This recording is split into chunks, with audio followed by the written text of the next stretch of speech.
or did you just? To be honest, like when I was a kid, I was very, I guess Reddit atheist, right? Like, God is stupid. I hate all this. It's only recently I started Being open to the matter. Yeah. Like, and I have looked into both. I looked into mainly Christianity and Islam, but Why do you think you were so fervently against it? because I was an edgy kid, I think. I just I like to go against stuff, and I think that's literally the only reason why. And I just like clung on to it. I made it my identity, I guess. But that's when I was a kid. Like I was, 8, 9. Oh, okay. It's like when I was just learning about stuff. Right. I never really believed in like Santa Claus or magic, all this stuff as a kid. Even when I was like 4 or 5. So I guess it's a natural extension from that, right? Right. So as Muslims, we believe that, I'm sure as your friends told you, that we believe only one God. Yeah. We believe He's independent. We believe He doesn't beget, nor is He begotten. You understand that? Could you explain? Yeah, so it means that He doesn't beget, like He doesn't have children or daughters, and He wasn't begotten, meaning He didn't come from a father or a mother. He's got no family. Yeah. And lastly, there's nothing like Him. So this is our 4-pronged criteria. It's in chapter 112 of the Quran, of God, of a creator. If I was to ask you, let's just try peel everything back as much as we can. When you see around you there is existence, correct? So you don't believe. So let's stick with that point. I do believe. I don't think I can know for sure. Do you believe that you exist? I believe I exist. Okay. Any doubts with that? I don't know for sure if that's what you mean. Okay. When you say you don't know for sure, is it like a 50-50 flex? No, it's not 50. The difficulty is what does existence mean? I don't really know what this word means to exist. It's a very difficult thing to define. There's a fly here. I'm going like this because I believe I exist. But I'm confused why you're going like that if you're unsure if you exist or not. Why am I going like this? Because I don't like flies around me. But you don't exist. There's a possibility. Yeah? There's a possibility. Do you see?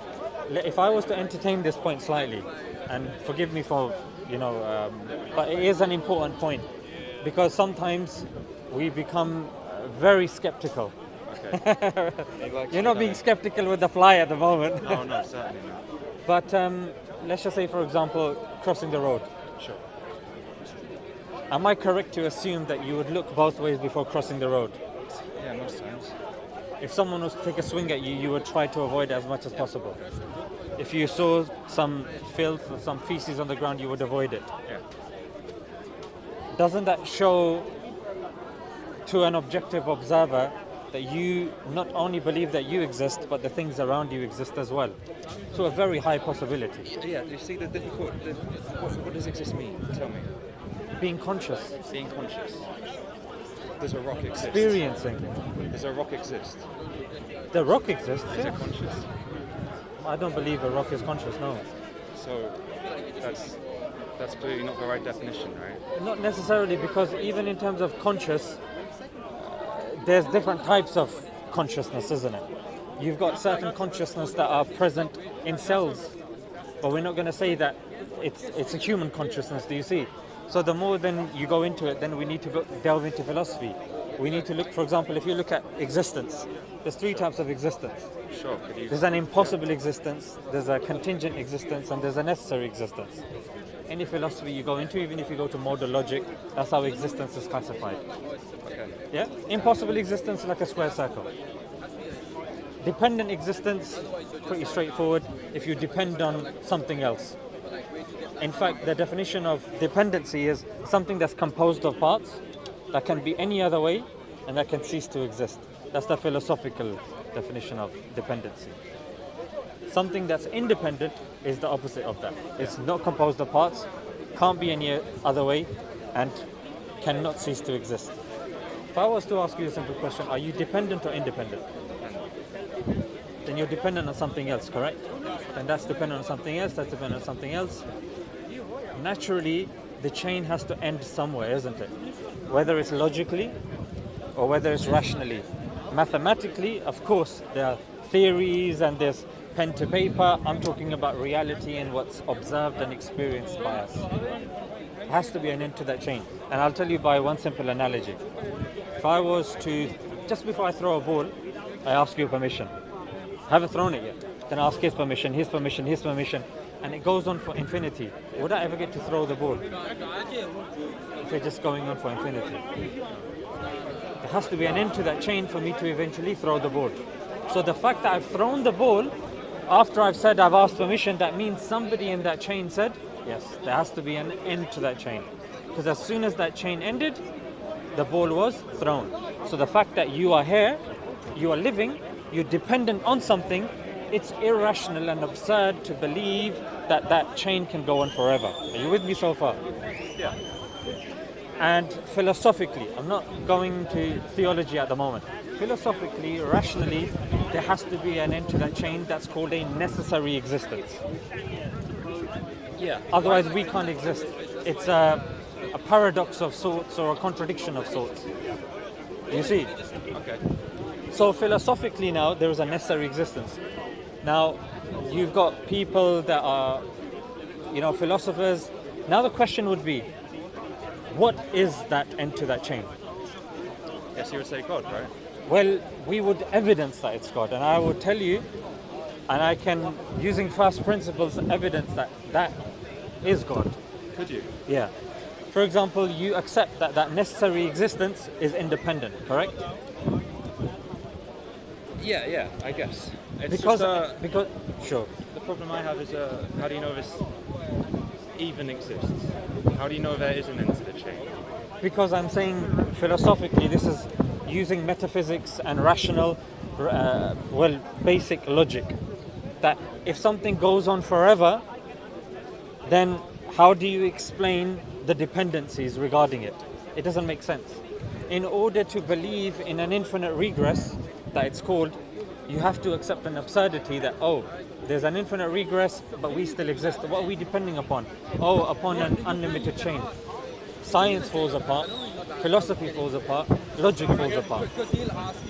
So I'm saying, logically, rationally, there has to be an end to that chain. Otherwise, it doesn't make any sense. See, I was trying You can push back if you want. Oh, no, just please continue, because I was trying to think of something, it's something that you do in maths, right? So I was trying to think, I couldn't decide.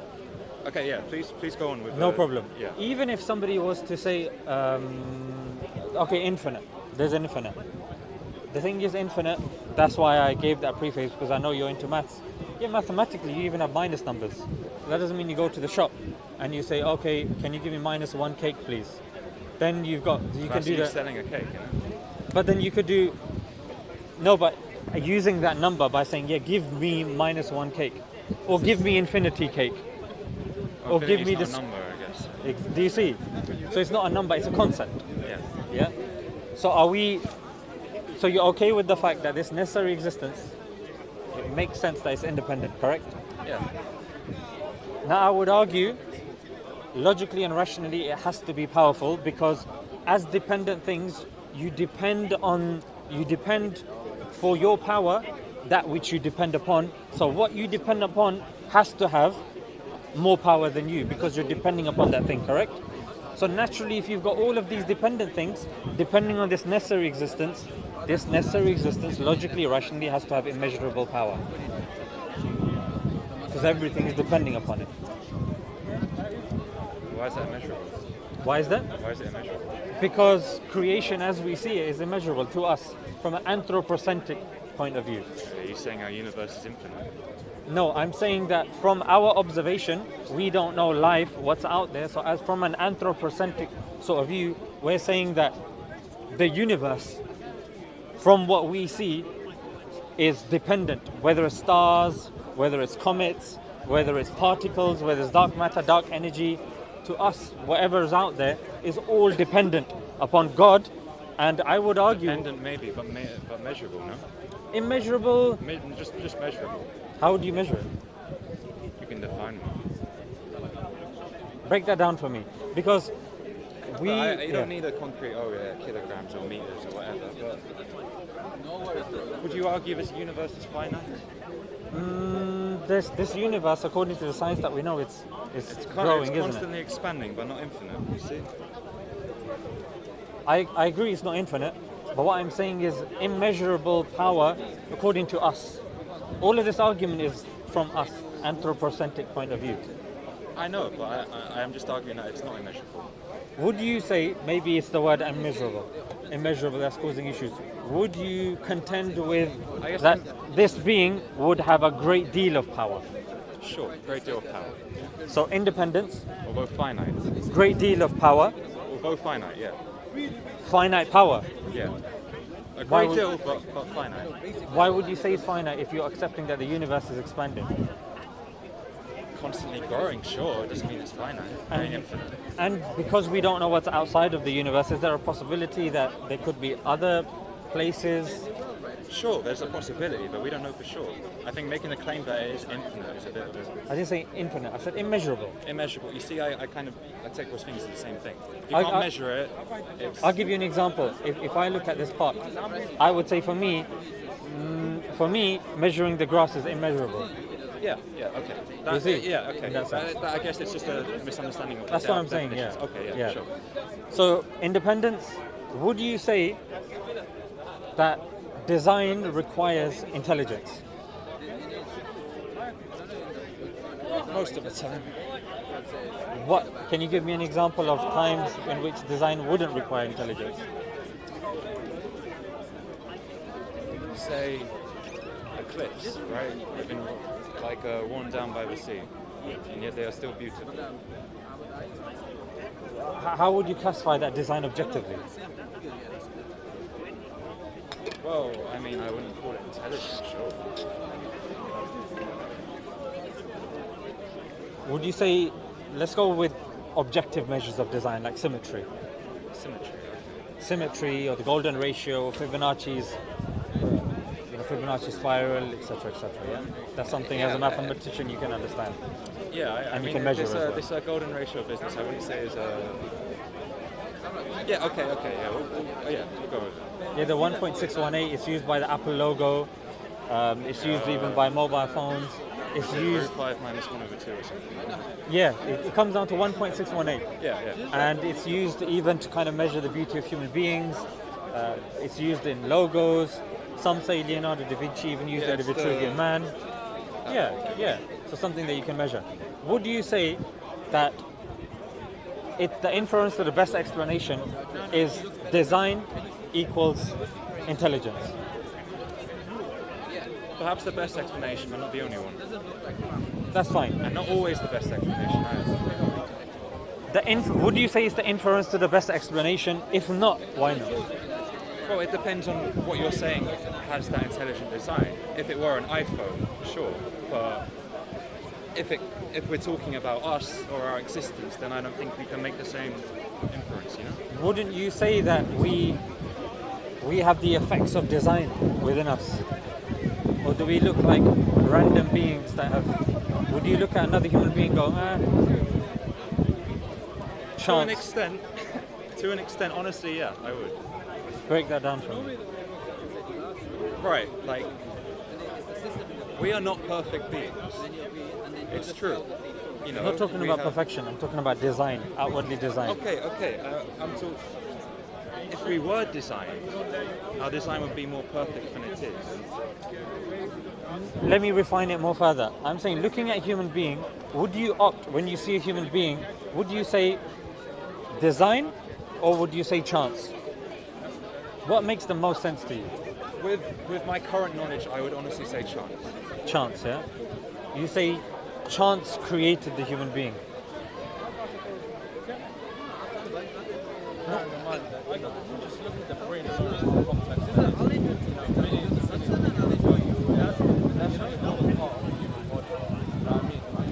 So would you say chance created us? I wouldn't say chance created us because Chance formed us? Chance is not what I'm talking about. I'm saying like randomness, I guess, yeah, sure. I would say there is a chance that we are here purely from randomness, just from, these infinitesimally small probabilities. It's 1 in 10 to the power 30 and that's just for our planet being the way it is.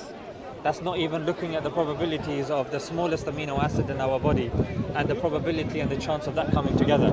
Because even if you look at amino acids, the possibility of an amino acid, because they're like puzzle pieces, isn't it? Yeah. If one amino acid is a little bit off, then the whole amino acid is defunct. In fact, one of the elements that's necessary for our survival, the carbon element, that has to be within 1% of the nuclear ground state energy. Otherwise, for the 3 heliums to come together, they have to be within 1%. That's very, very specific. Can I That's ask been you finely something? tuned. Can I ask you Yes. something? How tall are you? About 5'9". 5'9", but not exactly, right? I haven't checked recently. 5'9.686. If I check, I'd know exactly. 5'4", but you can't know exactly because it goes on forever. Not necessarily. How not necessarily? Because the question would be, when is my height increasing or decreasing? So for that day, it doesn't have to be about your height decreasing. Let's just take this stand, right? yeah, This is not going to change height. How tall is this stand? if I measure it, So let's say 100, 120, I don't know, it doesn't matter, but it's not exactly 120, that's what I'm saying. It's 120.5924, etc. It goes on forever. It will go on forever. Now, the chance of this mic stand being exactly that real number, the probability, it's 0. It's not above 0, it is 0. And yet, are you denying that it is that? but the difference here is you don't apply that metric in any part of your rational logical life. If somebody asks you your height, you won't say, what an absurd question, that number can't be measured. Somebody says, oh, how many kids do you have? What do you mean, how many kids do I have? That number is 2.0123. No, the number of kids is 2 or 1, it can't be between. Not necessarily, because the question would be, when do you define the age that it's a child and not a baby? Or a baby, not an adult? Where do you draw that line? In different countries, some will say puberty. You're saying children is an offspring, no? Well, I'm saying both. Some people would define children as when you pass a certain age. Some will say puberty. Some will say no, this isn't exactly. But we don't go about our lives living like that. By saying, you know what, I can't give my height, I can't give my weight, I can't give my preference. That's what we No, give. we live, and this is a process in science called abduction, the inference to the best explanation. That's all I'm saying. Because technically speaking, yes, you can be a skeptic when it comes to everything, yeah. But you'll accept that you exist, that there is existence. Hopefully, you go about your life living like that. If somebody comes to your home, you're not going to say, look, I know you want to rob me, but there's a possibility that I don't exist, so you might as well go off here. Brother, Do you see what I'm saying? I see what you're saying, Yeah. but I think me not letting the robber rob me, this is not me denying my existence or affirming my existence. At that moment, you definitely believe you exist, and you definitely believe he exists. That's why you're trying to defend yourself. Why is that the case? Because What do you mean by existence? Again, it's okay, let's take a Cartesian way thinking. thinking. Sure. I think, therefore I am. Prove it. Are you not thinking? I am thinking. There you go. The fact that we're having a conversation, the fact that we're understanding our language, Yeah, the fact that you're responding to me. with that is that with that very statement, it's something people take for granted. I think, therefore I am. Have you ever thought why? Why is that the case? Where's the proof? Is there a proof? The proof is the fact that you're responding to me, the fact that we're having an argument, not an argument, a discussion. Yeah. The fact that we're having a discussion, the fact that we're waiting for the other person to finish and we're, articulating what we want to say based upon what the person's saying. Do you not think that's enough proof By that same logic, do you not think that that's enough proof that you're thinking? Is that not good enough proof? proof? That I'm thinking, sure. Okay. That's not proof that I exist. By that same logic, I can say I speak, therefore I exist. I think that's a fair argument. You see, I don't. There's On no what basis, proof. though? Well, prove it's true. Prove to me it's true. Well, it's a metric, isn't it? How so? Why speaking is a metric? Are we defining, are you saying that we define our existence based on whether we can think? Because if that is the case, that's sure. Not necessarily. What I'm saying is existence fundamentally is axiomatic. Could you explain? Yeah, axiomatic. Just like, for example, if a person looks at number one. Yeah, I know what axioms are, but like, what are the axioms of existence? Axiomatic means that you can't, well, one of the definitions would be that you can't go on living your life, you can't do the most fundamental things if you don't believe you exist. You won't be able to procreate, you won't be able to eat, you won't drink. Your existence would be a fallacy, incarnate. The fact that you exist. Yes, indeed, some people can say, well, I don't really exist. Well, that person is just asking to get kicked in the head. Because if you don't exist, then you don't deserve that jumper. I'll take that. So I believe I exist. I'll take those shoes. I'll take your money. I'll take your house. Because frankly, in London, it's very difficult to survive. So if you don't exist, I believe I exist. So I might as well take your house. Yeah, the thing is, you're saying is it axiomatic? Do you see where I'm coming from? I do understand where you're coming from, but I'm struggling to see how you can know that that's the case, because you're talking about this axiomatic theory of existence, right? Is that what you said? The fact that you even did a course on mathematics, sure. You have to accept that you exist. Okay, but like, let's talk about the axiomatic. Yes. By what I understand about that word, axiomatic means there are set axioms that this theory is built on. No. For example, axiomatic set theory. That's what it is with that. So axiomatic in the sense that we have to accept that that thing exists or that thing is there for us to progress, because otherwise there's going to be an infinite regress. You can say, oh, what's existence? Okay, it's communication. Okay, what's communication? It goes on forever. We have to accept that we exist to progress. Sure. We have to progress in any facet of life, whether it's science, whether it's mathematics, whether it's morals, whether it's ethics, whether it's communication. We have to accept in anything. We exist. It's a fundamental. Because if you say I don't exist... I can completely agree with that. But again, this doesn't prove that we don't exist. It just proves that we have to think we exist to progress. That doesn't mean we actually exist. No, but when you say proof, what do you regard as proof? Well... Because Descartes gave the answer thinking, you're saying, oh, why is that the criteria? But that can go on forever then. Why is anything the criteria? Why is maths the criteria? And this is exactly why I am agnostic. You see, with maths, we have set axioms that everything is built upon. Not necessarily. Why are those axioms set? Because why is that acceptable? Because we chose them. Why? Because they work, and they work like unbelievably. Do they work well. all of the time? Not all of the time. Then why do we accept them? We had to fix it. No, why? Now it works. Why? Now it works all the time. Why? Why? What do you mean? Why have we fixed those ones if they don't work all of the time? No, we fixed the ones that didn't work. Why can't we just go on living life without mathematics? Because we can't pin anything down. Why can't we just go about it, ignoring it, pushing it to the side, and thinking it doesn't exist because we can't pin it down? Why? We have pinned it down. We haven't, because you said yourself what we have pinned down is not precise.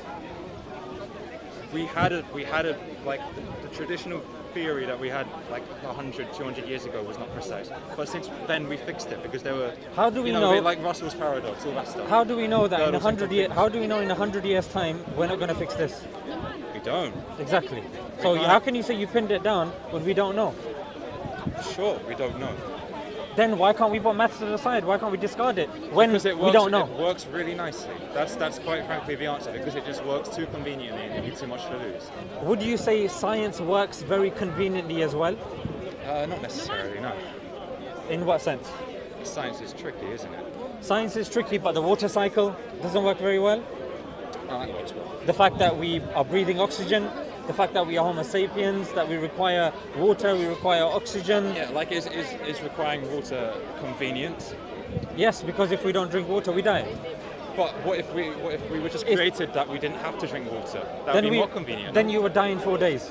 No, but if we were created in a way where we didn't need it. You can't survive without water for 4 days. It's not something that you can be agnostic about. If you don't, I understand. If you don't, if you don't drink water, it's like existence or life or your body doesn't care about what you believe, what you don't believe. You are going to die. I absolutely agree with you, but I'm saying the fact that we need to drink water to survive is not inconvenient. The fact that we need, that's besides the point. I'm saying us drinking water has been told to us from science. Yeah, okay, science tells us beyond 4 days you're going to die, therefore you drink water. Then science will proceed in saying this is how much your body needs, because your body is approximately 70% water anyway for the reactions to take place. Science tells us about sunset, tells us what the sun is, tells us about air, tells us how to survive, how not to survive. Wouldn't you say that there's a degree of precision in science? Sure, there's a degree. Yeah. But of course we can't take it certainly. Just like mathematics, there's a degree of certainty. That's why at the beginning of the conversation I said that inference to the best explanation. Inferring based upon our experience. Like you said, it works. Mathematics works based on what? Our axioms. Our axioms. In other words, our experience. Our No, not really. It's what we've invented. What Or I we've guess invented. someone would argue we've discovered, but sure, it's not from experience. Well, we can get into whether numbers, where 1 + 1 = 2. Okay, is 1 + 0 = 1? Is that something we have got from experience? I'll give you an example. 1 + 1 = 2. Would it be 2 if there's no human beings around to work that out? It's a good question. It's a really good question. And That's what I'm saying. I can't answer that, but I believe... That's yes, because it goes into the realm of philosophy. That's what I'm saying. Then we go into a different form of questioning. What I'm saying is quite simply, you don't go about your life questioning mathematics. You don't question, for example, oh, that bus is going on the road. There is a possibility that there is no petrol or diesel in there or electricity in there. It could actually be on fairy dust. But you don't go about your life thinking or believing that, do you? No. Yeah. So you could, but you don't. So what I'm saying is that when you look at what's around you, when you look at existence, yeah. When you see a canvas, you believe that there is a painter. When you see a ship, you believe that there is a sailor. Yeah. But when you see the world, you say it just came by itself. But most likely, I'm telling you, from our experience, the complexity that the world has, the chances of it coming by itself is infinitesimal. The inference to the best explanation, is that there was a creator, based upon the argument that I said. How have you done this? Based upon the initial argument that I said, that if we take the metrics of deduction, philosophy, logical reasoning, and we say if we're dependent, and we depend on something else that depends on something else, we eventually get to a necessary existence. So could you give me a probability of you being right? Is that something you can do? In terms of what? Why does when you say probability, are you talking about in terms of numbers? Yeah, like 60%. I'd say 99.99999999. I would actually argue, not even 99.99, I would argue 100%. But you said mine is infinitesimally small. Minus what? You said that the chance of me being right is infinitesimally small. Of you being right? Yeah. Yeah. Although not 0. Yeah. So you can't be 100. No, that's because I was just trying to be polite. But now, because you pinned me down on it, I'll say 0. If you pin me down on it. You see, this is where I would just disagree. No, but that's what I'm saying. That's why I'm building the argument. We can do this. We can do the computations. What are the chances of you say of being right? It's 1 in 30 million, right? Let me just fix this point, because I think eventually we're going to come back to this original point anyway. Yeah. Okay. So it helps if I've built that foundation. Then you can critique it as much as you want. Yeah. So philosophically, there's a necessary existence. It's independent. I would also argue, and it has power. I would also argue that it has will also. Why so? Reason being, because the fact that we were created in one time and not another time indicates that a choice was being made. Also, when we say that the necessary existence that is also independent formed creation, we're saying it was coerced by something else, which again is illogical if we believe that that necessary existence is independent, has power. So the logical inference is there's will also. Why? Well, like, look, because if it didn't have will, then who told it to create us at what time? Why? like if my dog knocked down a bowl and then it hit like a button that was conveniently there, which turned on my computer, did my dog will to turn the computer on? Your dog is a dependent. Your dog. No, but it doesn't matter if it does. I'll tell you why. Because here we're talking about the three types of existences. Yeah, and we've accepted that there is a necessary existence. Your dog, it relies on multiple factors. And if you're of the philosophical school of thought of determinism, you don't believe your dog has any free will whatsoever. So again, we'll have to go into whether there is free will or not. But let's We will just have to. I want to speak to you about this. we could do. As Muslims, we believe in compatibilism. Yeah, but over here, a necessary existence, there's nothing preceding it. There's like everything depends upon it. So if it is making the choice of forming something at one time and not another, and forming dependent things that are composed of parts that can be any other way, that means a choice is being made. Let's put these parts done it here. by accident? Because that's not befitting of something that is intelligent. And we believe But we that. don't know it's intelligent. I'm saying the logic to the best inference is that it is intelligent. Again, it's just an inference, though, no? Yeah, that's what I'm saying. All of this is an inference. Is an inference. So then how could you be 100%? Because of compounded evidence. At the moment, I'm just telling you the philosophical argument. If I then go into further, if I go into scripture, then I go into prophecies, then I talk about numerical evidences, then I talk about, for example, peer-reviewed evidence and this and that. I'm saying if you amalgamate all of that and you scaffold all of that, I'd say it's 100%. If it's 100%, then how is it a belief? Say that again? If it's 100%, then how is it a belief? Because I haven't seen God. Well, you know he exists for sure. Yeah. Because that's definitions, isn't it? Oh, belief technically is if you've seen that thing, you haven't seen it. Therefore, well, okay, then if I take that definition, okay. But belief, according to Muslims, is that's why when a person accepts Islam, they testify. See, but for me, How can you testify if you haven't seen something? Because for us, you're only testifying when you are in absolute no doubt that that thing exists. But belief requires faith, no? Faith in like unknown. Yeah, but what I'm saying is that faith upon the unknown, what is that relying upon? Is that relying upon evidences that are strong, that are solid? I don't necessarily think so. It's just that if you know for sure. No, but you haven't heard the evidences yet. No, I haven't. That's why I'm saying that. When I tell you, as much as I can, of course, the evidences, hopefully you'll understand and you'll realize that, look, there are evidences, whether it comes to prophethood, whether it comes to the Quran, whether it comes to philosophy, rationality, whether it comes to even our experience, whether it comes to objective design. If you amalgamate and put them all together, it's 100%. 100%. It's a bold claim. Of course. Of course it is. Just like it's a bold claim when people say, yes, everything, all of this design and these wonderful trees and the symmetrical birds and the golden ratio that we see, even in the sunflower seeds inside the sunflower, yeah, chance. I think that's a bold claim. To say for sure, yeah, of course. You see? Yeah. So they're both bold claims and both need to provide evidence. But just like people accuse theists of believing God of the gaps, which I don't pretend to, I would say a lot of atheists and agnostics fall into chance of the gaps as well. When they don't understand something, chance. Oh, yeah, for sure. I know. So, sorry, I forgot your name. Jai. Jai. Yeah, J-A-I, yeah.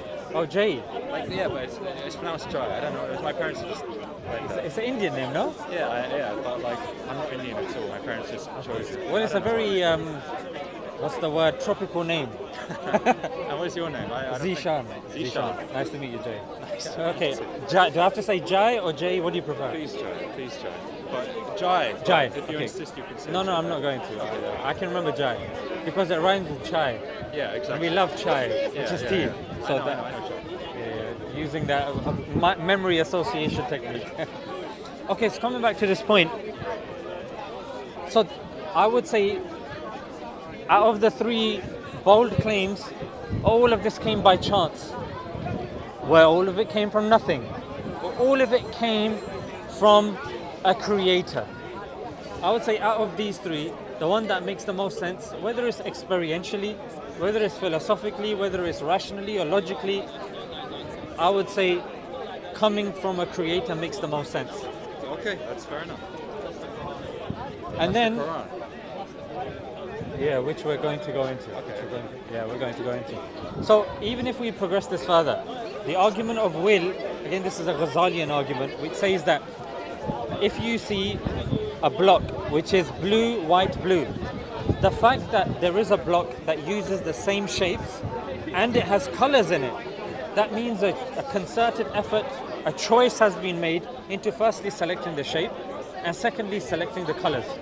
And even if a person says design, if an explosion was to happen, Jai, let's be honest, never in my experience, and maybe you can correct me, when an explosion happens, no one goes, yes, we're going to find some new creation there, we're going to find some new object or some new art there. I haven't come across a single person that's ever said that. When I was blowing up blocks in Minecraft with TNT, I was looking for diamonds. Yeah, but Minecraft has a programmer, isn't it?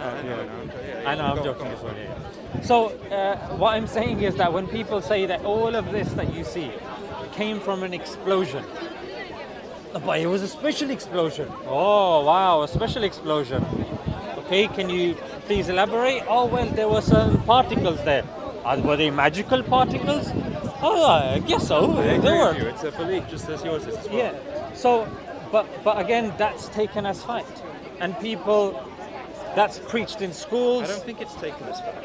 Yes, because in science, the way it's propagated, the way it's kind of taken is, it's reached such a high level of theory that in science that's pretty much taken as fact.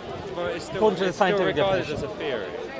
Well, There it's are called. things that have like been discovered that are contingent on it, sure, but it's still unproven, isn't it? It's still just a theory. Well, that again is a different school of thought in science. Certain people will say that, for example, Richard Dawkins, he'll say evolution is a fact. Bertrand Russell about physics, he again was a philosopher, he said, what we know about physics, Newtonian physics is a fact, and to move on now, that's it, we're done. But then Einsteinian physics came and turned science on its head. Well, Newtonian physics still applies for most things. It applies on the macro level, not at the micro level. So in that sense, but that's what it was, isn't it? What was the last thing that I was saying? Newtonian physics. Before that? Maybe free will? Big Bang, yeah? Big Bang. So you have an explosion that happens. You believe somewhat in the Big Bang, correct? Somewhat, yeah. So trees came from the Big Bang. Grass came from the Big Bang. You came from the Big Bang. Your eyes. There's even golden ratio on your face, the symmetry on your face as well. The fact that you're able to survive. Your heart beats 100,000 times a day.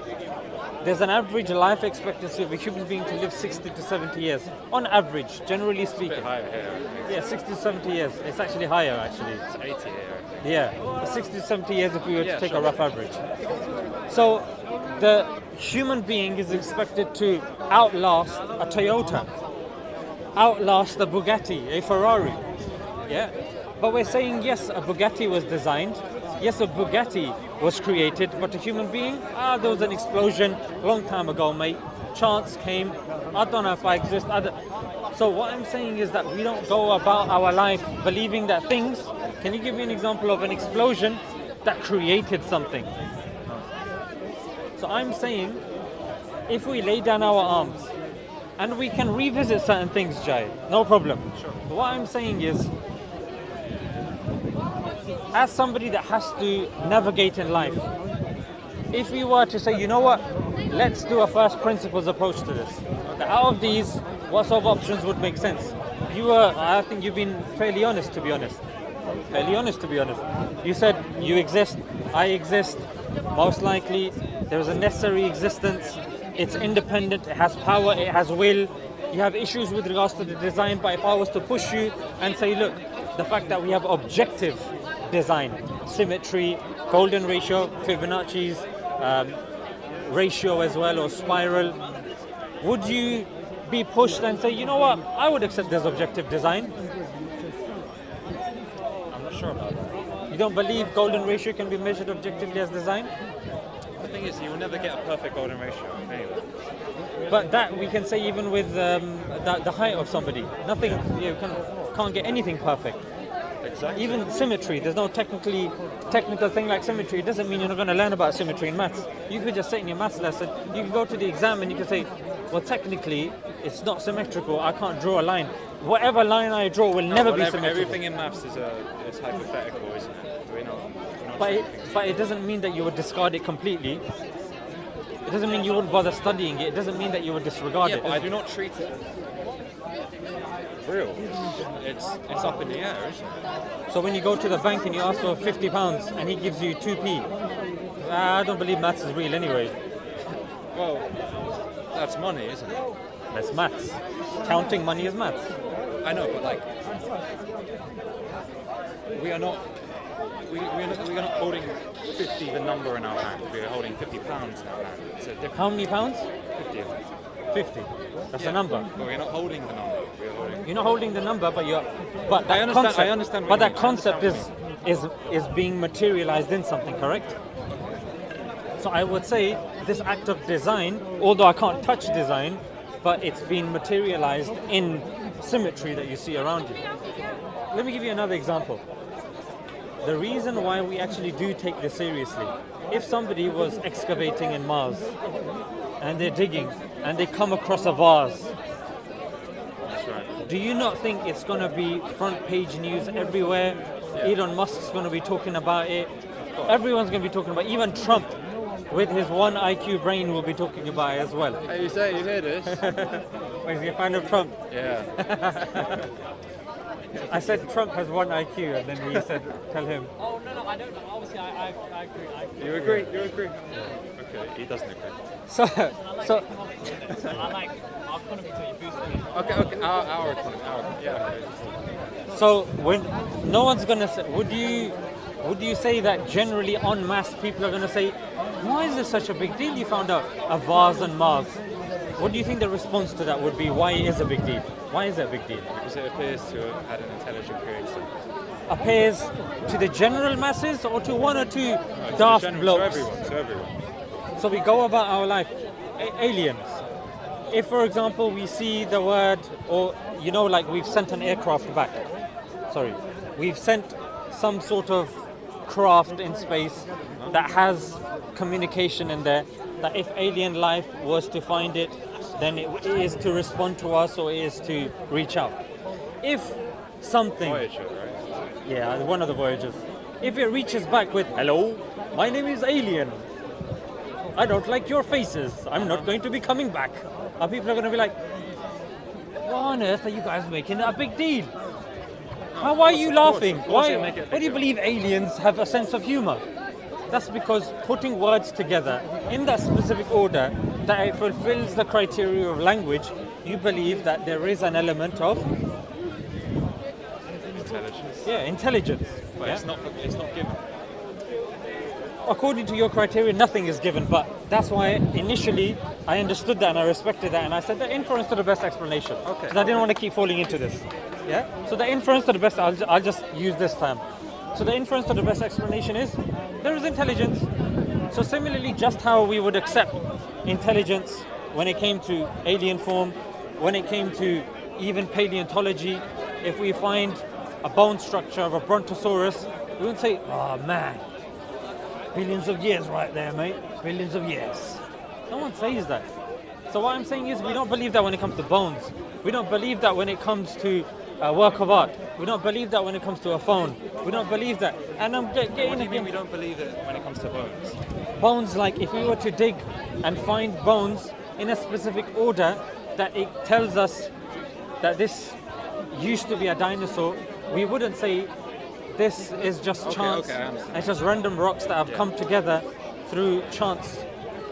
So I'm saying similarly, Jai, that from the options that we've discussed, because if somebody says this universe came from nothing nothing comes.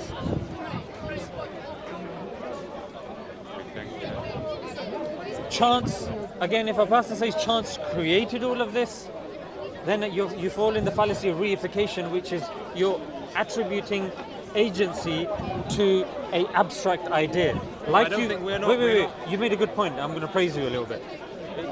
Where you said initially that look, money is somewhat an abstract concept. Yeah, chance is like a concept also. Gravity is our formulation of what is happening in reality. We formulated something. Doesn't mean that when it drops it equals like mass equals force times acceleration has dropped. Do you see? Yeah. So when it comes to gravity, abstract. When it comes to chance, abstract. We don't say chance creates things. We don't say nothing creates things. Yeah? Yeah. You're saying it was created by chance. Like, does it make sense? You see, it's like the rolling of a dice created my cup of tea there. Well, how did the rolling of a dice is that the chance is an explanation. That chance doesn't force the dice to move. Yeah. Chance explains things. For example, the law of motion. Sure. It doesn't make the billiard ball move. Yeah, There I needs to be an agency behind it, correct? So all we're saying is that the inference to the best explanation, when you look at all of the various options, it is that there is a creator. That makes the most sense. Why not a special explosion? Is it? Why not a special explosion? Because then that would be appealing to something which is extremely, well, the word that I'm using is negligible.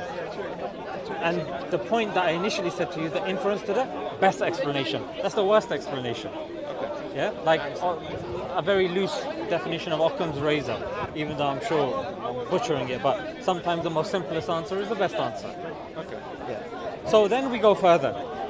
That you have this because to us, remember the definition that I gave you, the one, independent. Doesn't beget nor is it begotten because obviously it's a necessary existence and there's nothing like it. That's pretty much our definition of God. Now the question would be that God, and I would argue that it is wise, yeah, because if it has intelligence, if there's intelligence here, then it would be wise as well. And how would I say it's wise? I'll say even if just a small introspection into the creation, looking at food webs, looking at the ecosystem, how even if one creature is taken out, society, and like, I don't know if you went through these experiments in science, that if you remove the fox, then this species increases exponentially. If you remove the grasshopper, then this increases. So there is a delicate balance. Even if you look at the cell, you've got the nucleus, you've got the cytoplasm, you've got the rough endoplasmic reticulum, you've got the ribosomes, and all of these are balanced. All of these have a goal within a human being. They require water. On Earth, there is water, 70% water. On Mars, there is no life, there is no water. So we're saying that how can you say there's probability upon probability upon probability, and all of these are hedging towards life, but by chance. Oh, and by the way, there's no other example of anything like this.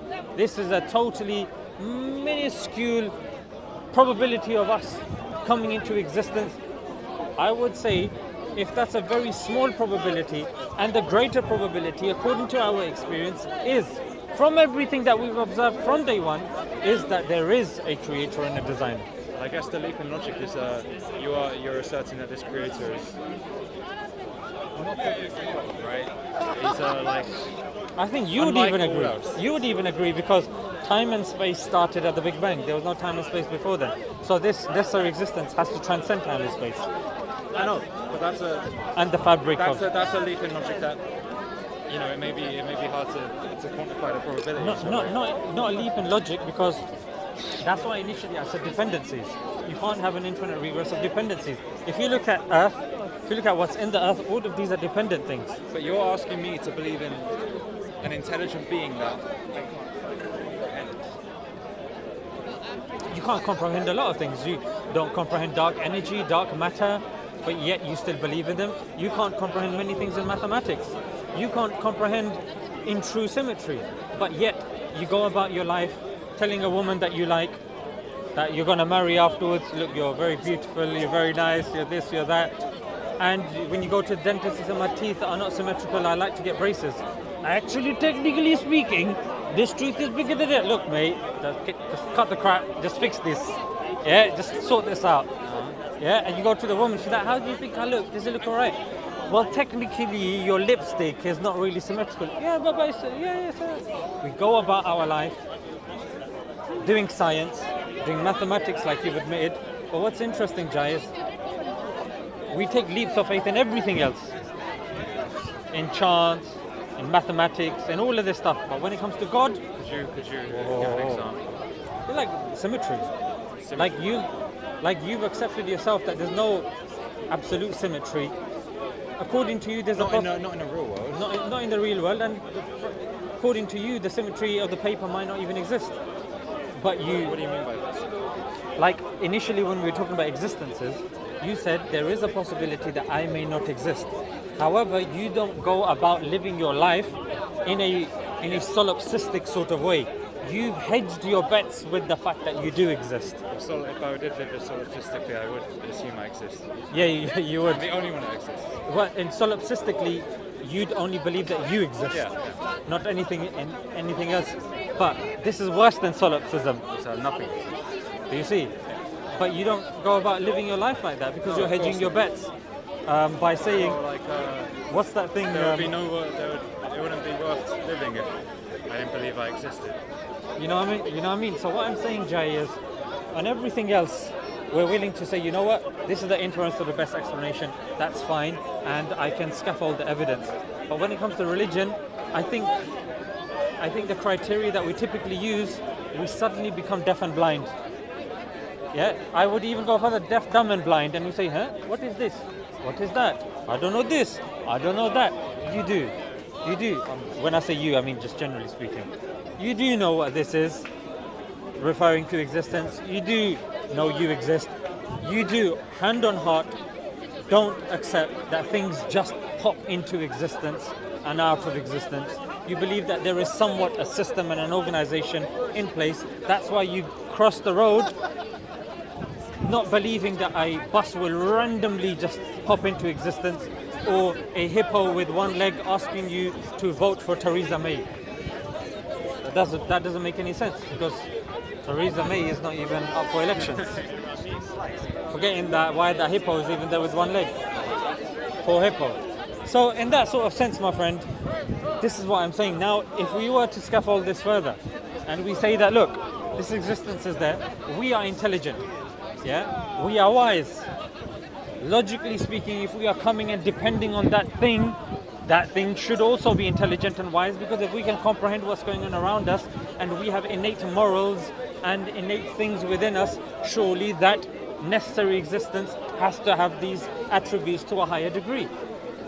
Then I go further and I say that, okay, if all of the religions are claiming that there is a holy book, what would you say, as a skeptic, what would you say needs to be your criteria, Jai, for something to be considered a book from God?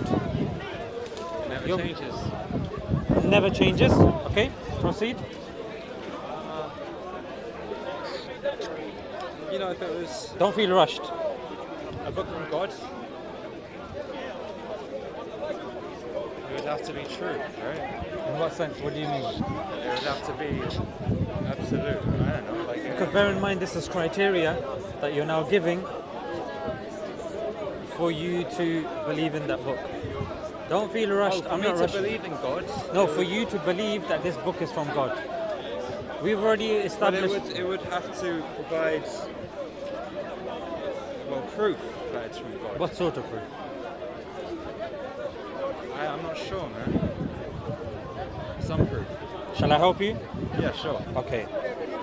Would you agree, and as always, stop me if you disagree, would you accept that if a book is meant to be from God and it's come thousands of years down the line, the first evidence needs to be that this is the same book that was revealed? Yeah. And the criteria of this can't necessarily be complicated such that a layman can't understand, which would mean that the only people that are convinced and that have proof are just the scholarly class, which again doesn't make sense. It's not befitting of God that's making religion accessible to everybody. This is where the Bible falls down here. Your words, not mine at the moment. I'm not Christian. Yeah, but does that sound like a fair criteria to you? Yeah, absolutely. And when it comes to the Holy Book, would you also say that the language that it was revealed in, there has to be evidence that anyone can access that language independently, again, of the scholarly class as well, because scholarly class, they can change it or whatnot? Yeah.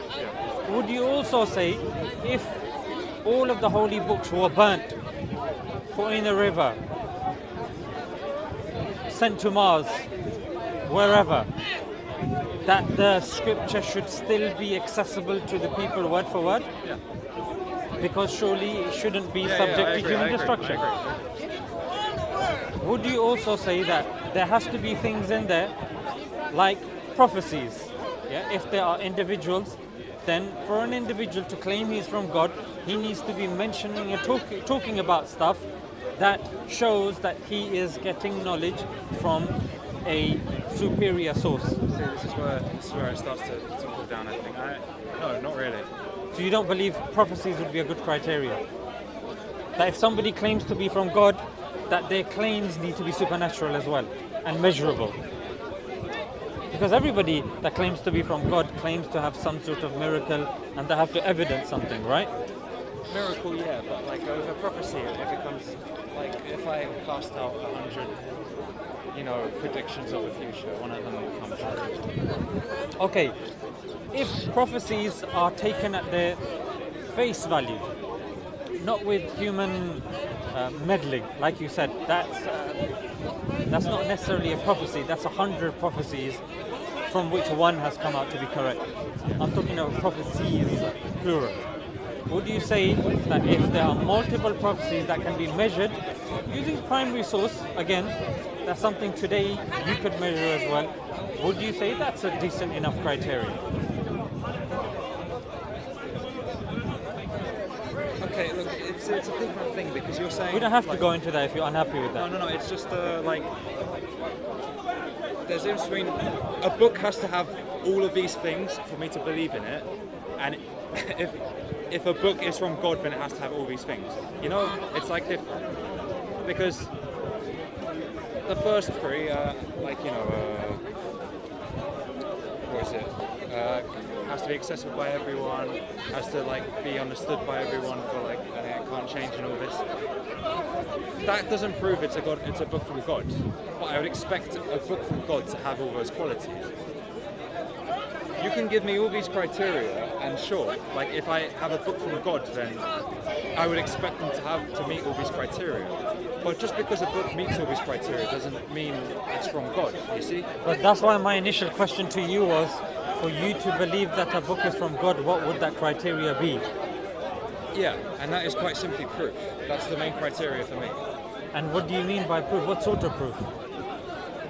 That's why this is an example of different types of proofs. Yeah. Evidences. I'm not saying take them in isolation. I'm saying take them as a scaffold. Okay. Continue, please. So, but it's good you asked that, because if we would have gone through all of that and then it went back to that, then yeah. Okay. No, it's good. It's good you do it at the right time so we can fix it and then we can move on.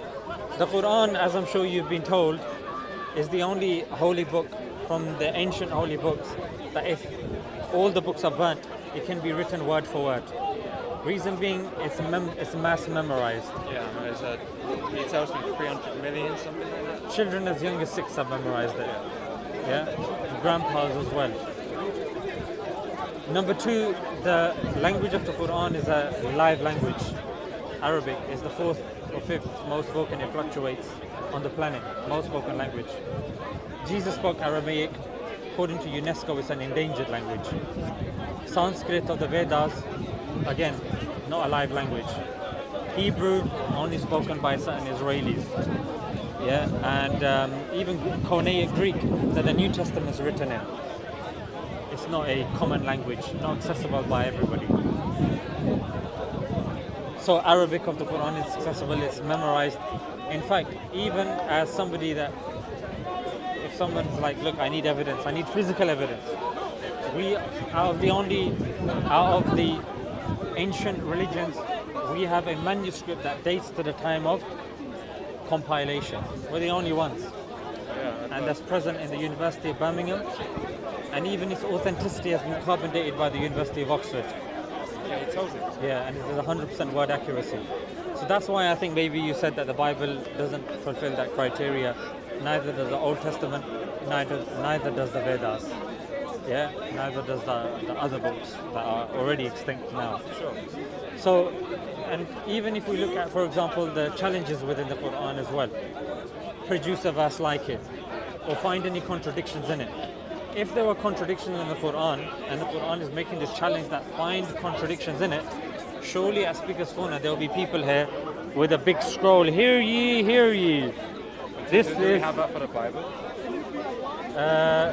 The Bible doesn't make that claim because Christians don't believe that it is perfectly preserved and from God. We believe this is a book from God. They believe that 4 guys without any surnames, without any verification, penned down the life of Jesus afterwards, and the earliest manuscript we have of the Bible is 300 years after. It's problematic. I agree. I agree with you a lot. Yeah. There's many issues when it comes to that. So when you say something is from God, then when you speak to them about it, they'll say no, it's inspired by God. There were people that gave their thing. Okay, then I want the book, because in Mark and Matthew, Gospel of Mark and Matthew says Jesus was preaching the gospel. Which gospel? Matthew, Mark, Luke, or John? And if those 4 gospels were written at least 40 years after Jesus, how was Jesus able to preach gospels that were written after Jesus? What was he preaching? And 2 of those 4 are not even disciples of Jesus. So how was Jesus preaching a gospel that was written by people that didn't even see him? I couldn't tell you, man. These are more rhetorical questions, just to show that our criteria is different to that of the Christians. Yeah, of course. Yeah. So when we say something is from God, we can give criteria of preservation, whether it's an average individual that say, you know what, it makes sense why the Quran would be preserved and the Bible wouldn't, be it the Old Testament, New Testament, whatnot. Then there's prophecies in the Quran as well. And sorry, you made the point about contradictions. The Bible, in the preface, King James Version, the old one, actually tells you there are minor and major mistakes in it. So when your book is admitting this, why do I need to come with a scroll at Speaker's Corner? You know what I mean? So, but the Quran is actively making that claim. There are no contradictions in it. So then, if we look at prophecies, there's a prophecy, there are numerous prophecies in the Quran. None have been called embarrassing by eminent Muslims. None have been proved to be false. In fact, there's a prophecy of Jesus called the Olivet Discourse by C.S. Lewis. C.S. Lewis called it. He's a very popular Christian, and Narnia had strong Christian themes in it as well. Yeah. So C.S. Lewis is respected amongst the Christians.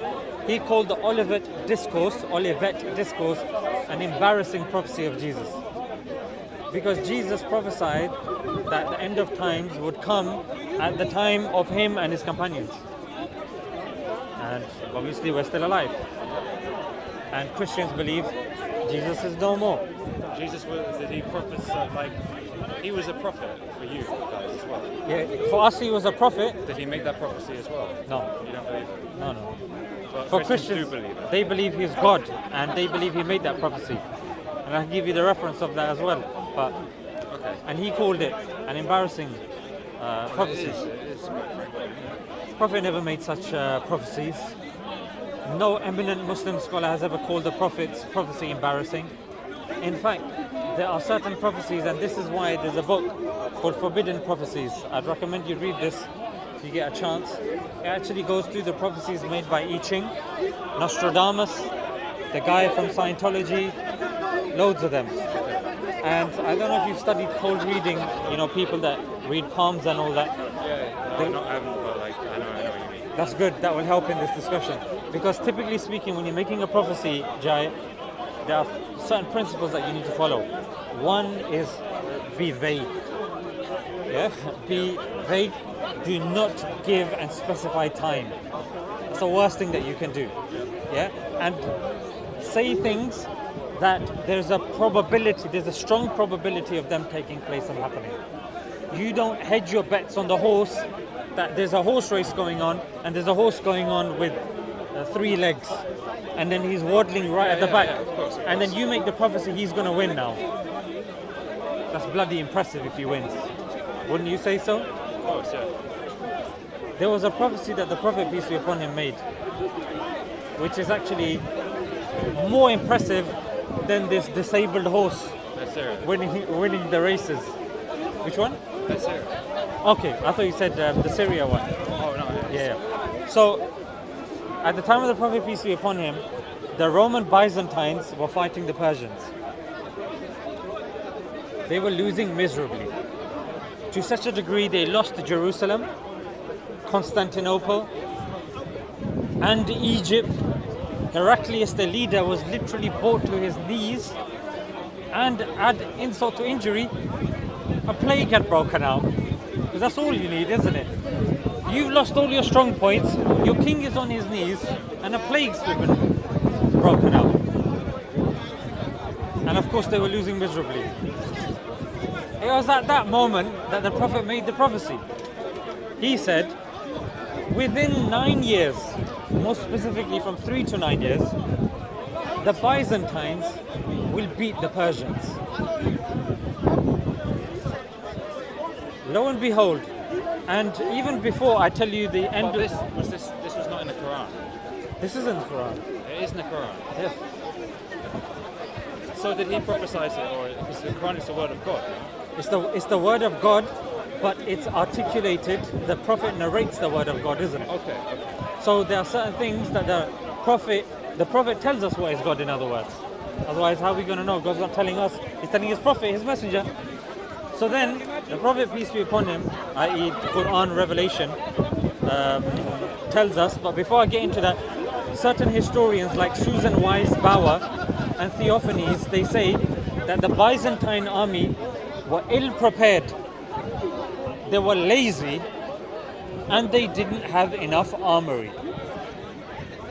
This is whom the Prophet, peace be upon him, is saying, yeah, these guys are going to win. And not to mention the plague and all of that business going on. The Byzantines, within that period, won. Now the question would be here is, but how do you get out of this circular reasoning? Oh, it's mentioned in the Quran, therefore it must be true. Now we go to history. There is a primary source. In history, primary source is the best form of evidence.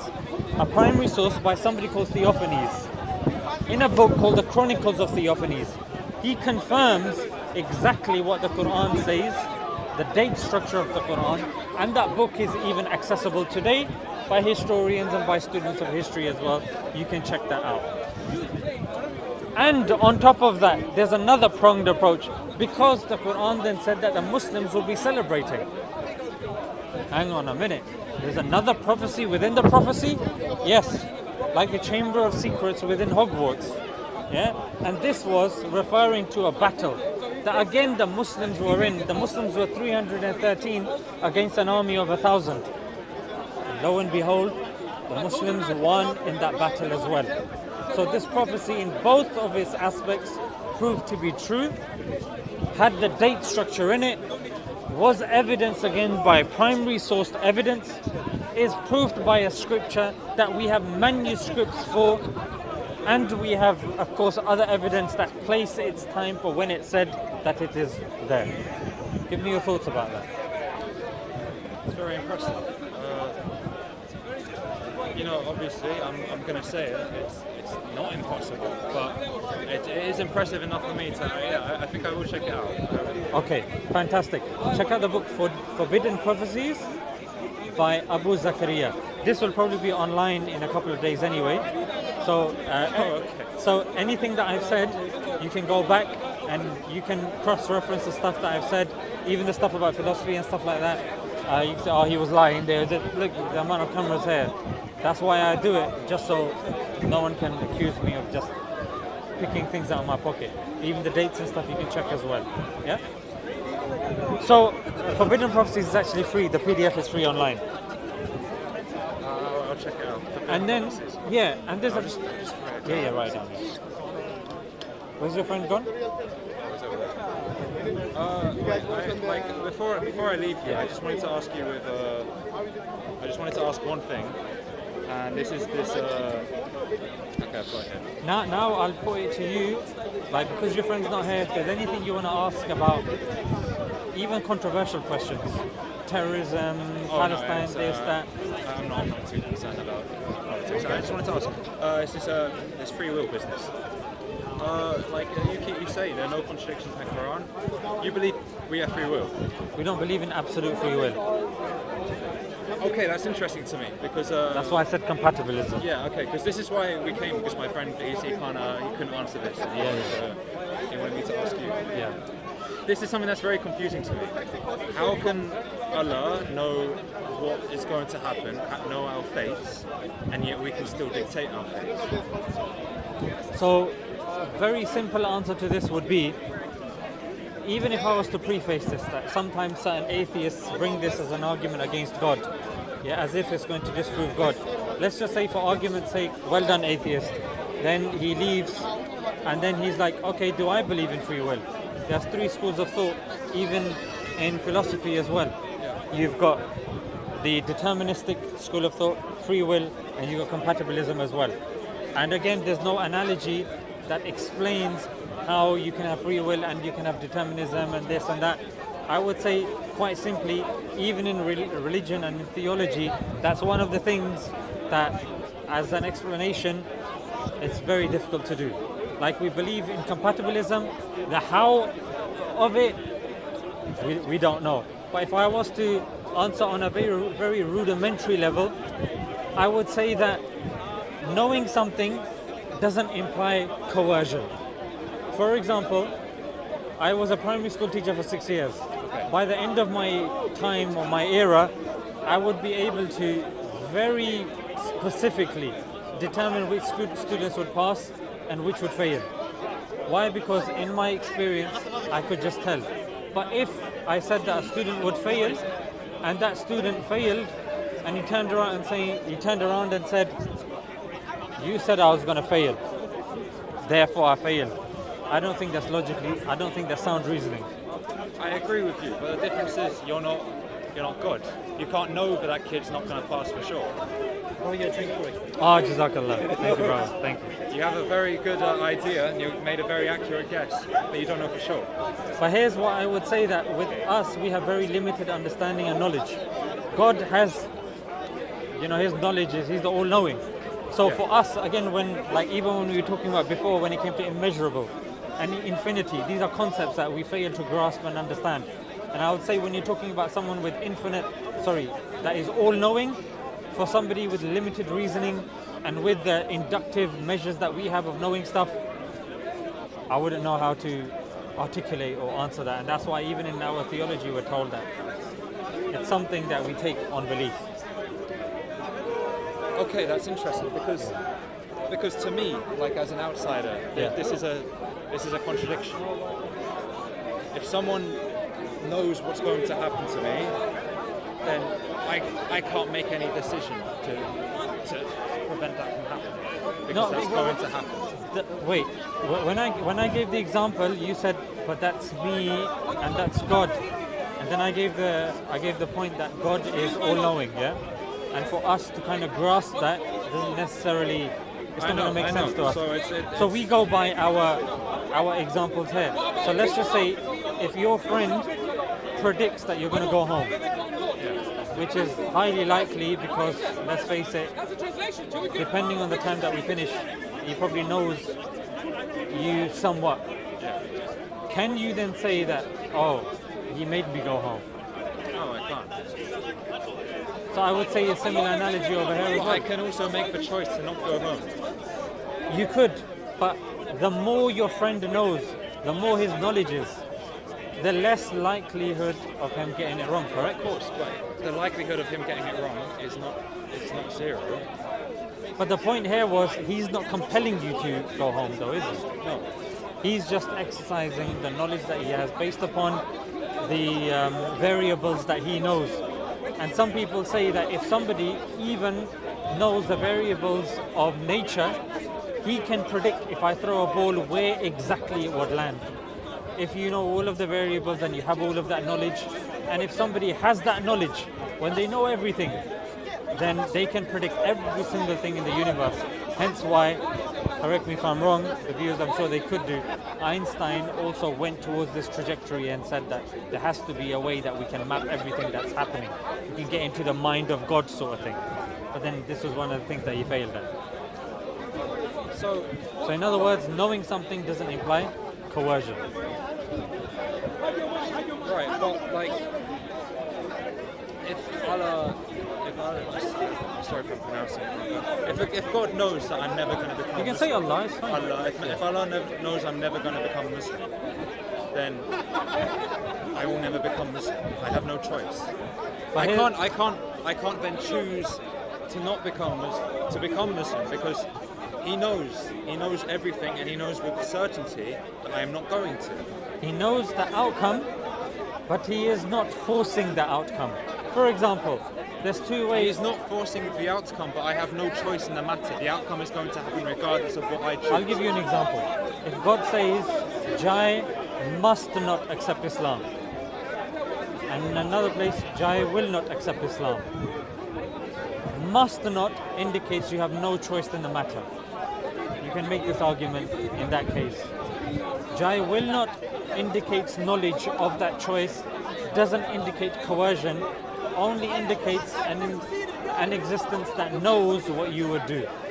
But I'm not talking about coercion. God is not coercing me to never become Muslim, obviously. But I do not have the free will. I do not have the capability to choose. But if he's not coercing you, that indicates free will. I don't think that's true. Go ahead. Look, if I want to take a drink of water, am I being coerced to? If you want to take a drink, no.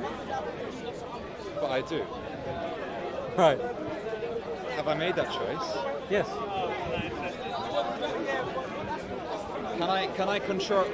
Have I made the choice to think I want water? Have I made the choice to become thirsty? Is that an active choice I am making? You becoming thirsty is deterministic. You making the choice is free will. Why do I take a swig of my water? It's because I want to. I could be thirsty, but I could still not take a swig of my water. That's a free will. But if the fourth day is running out, like in science they tell us if you don't drink water for 4 days you're going to die, I have no choice. Right, but like, I don't like. Okay, just why did I come speak to you? Why did I come here? Because I wanted to know. Now, did I have a choice in the matter of me wanting to know? That's not a choice I made. It's just something that happened. It is a choice you made. Why so? I cannot control what I want. Because before you, I was speaking to an elderly couple. They shut me down straight away. They weren't interested. The fact that you stood here politely, we had a very good conversation. If you didn't want to know, you would have just said, you know what, bro, I'm just not interested. I agree, exactly. That's exactly what I'm saying, is that free will. Yeah. I am not. That, you know what, I was in two minds there. I want to do it, you know? Yeah, I was in two minds. Should I drink that or should I not drink it? That's why a bit just came out. Neither in my mouth, neither in there. Oh, I didn't know it. So. That's also compatibilism as well. Right, but it's just the thing that I have trouble wrapping my head around. It's not just you. This is something that if you go first principles on, even atheists don't necessarily have an answer to this as well. I don't think I can prove I have free will. I can say, yes, I am making a choice, but I have the illusion of making a choice. I think I'm making a choice. It doesn't mean I am making a choice. I'm just taking it for given. It's like, that would be determinism. I know, but how can we not say that that's the case? Because then you'd have to define free will, and you'd have to, then that's where you would get into the fact that, okay, this is determinism, that's free will. Do we have free will in anything? Determinists would say no, free will people would say yes, we do. Yeah. We are making a concerted effort, because if we didn't, then even sociologically society would fall apart.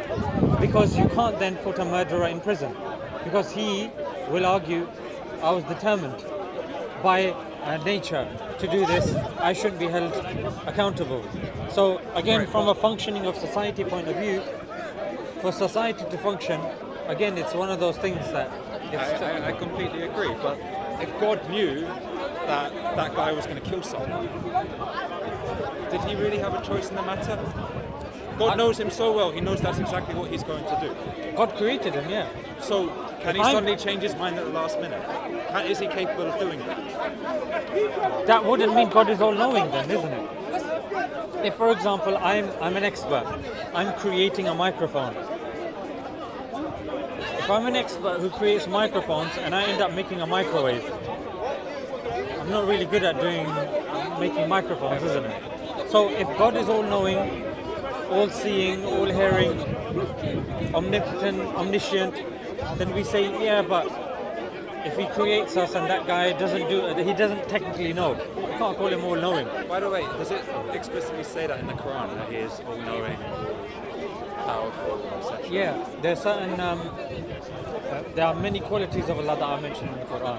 He's not all-loving, though, is that right? When you say all-loving, there's somebody told me what the word al-wudud actually means. Because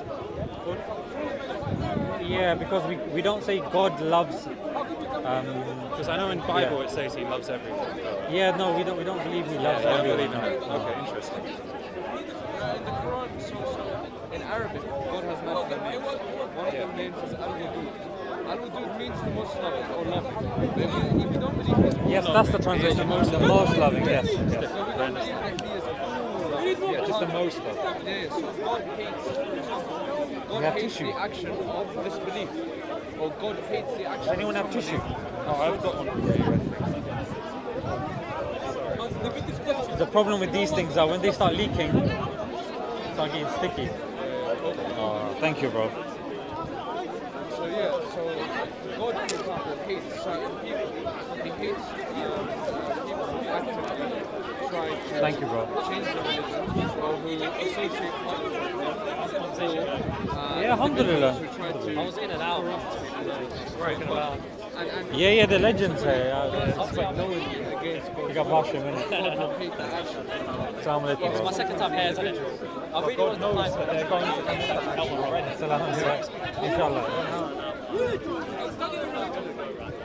I think it's been a while chatting. It's good. I like long chats. It means it's really engaging. Alhamdulillah. But yeah, he's very skeptical, isn't it? For that, yeah. Then, That's the thing. That's the problem. I've been trying to visit someone so skeptical. If God knows someone is going to do something, they cannot go any other way. They can't make a conscious decision. Look, if God knows that someone is who is someone God hates? Someone that worships like insane, right? No, God doesn't hate that individual. God hates somebody. For example, God hates the action of worshiping. And if somebody knows Islam is the truth and tries to actively change it and corrupt people, but you can always repent. Like I wholeheartedly believe that God hates Hitler. I wholeheartedly believe that God hates Netanyahu. I wholeheartedly believe that God hates the individual. We don't believe that God hates them. But he knows that they are going to do those actions, but he doesn't command them. If he stopped it, then what's the point of it? That's the main argument. It's not just about the test of laws. It's just about freedom in general. I mean, what separates us from the angels? God creates because one camera for the nose, one for the ear, one for the chin. It's because I'm too big, you know. Oh, of course, you're already famous, mashallah. Mashallah, you do the salah thing here. This is... Oh, jazakallah. They believe that Lucifer is an angel. We don't say that. We believe Salam, he's, thank you, brother. Talking about watching this a long time on YouTube. Allah bless you. You're too kind, brother. You're too kind. Allah bless you. And that's what separates humans from angels. Actually, the angels asked God. They said, "Why would you create a Very human good, knowing that they would do?" The angels. In Urdu they say The angels asked God. They told him, "Why would you make a creation like Go on, the in human the being Urdu who is now as capable well. of doing so much?" In other words, the asal I am is cold. You don't know anything. So when you eat hot foods, it's good to balance it off with cold foods. But the Prophet would eat date, then there are narrations to suggest he would have a cucumber as well. The dates are hot in their essence, and cucumbers are cold, so it would balance off. That's the thing. So when God knows you're going to do something, He doesn't command you to do it. There's no contradiction. There's no. God creates you, but He doesn't create you. Actually, if God knows something is going to happen, do you really have have the choice to go separate path. Yeah, because he's not the one that told you. Okay, so think about it like this. God only knows what's going to happen because you're doing it. Do you see what I mean? So God only knows that I'm here because I willingly chose to be here. See what I mean? So God didn't say, okay, God speaks phone, I know you're going to do it. God knew my action because I chose it. And God just sees the future. Is that ready? How are you? Alhamdulillah. I think you should speak to that guy. Which guy? That guy, he's speaking to no one. He's talking to himself, and he's gathering like people, but he's talking to no one. He's a The jack. one on the corner. Yeah, you should sort him out. I think he's crazy. Yeah, It's a bit. yeah, loud. Speaking to no one is. That's why, because if he speaks to somebody, he's gonna get smashed. Yeah.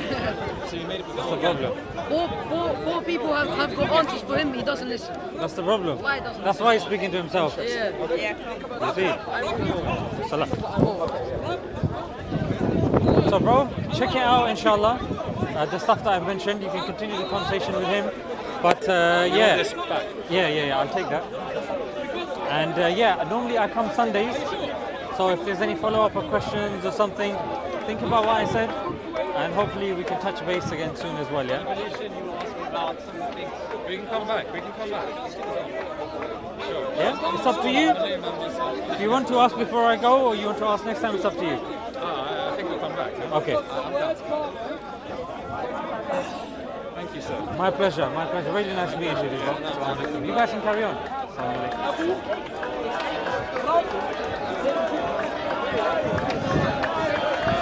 Who's this? Shia Sunni? Oh, I don't know.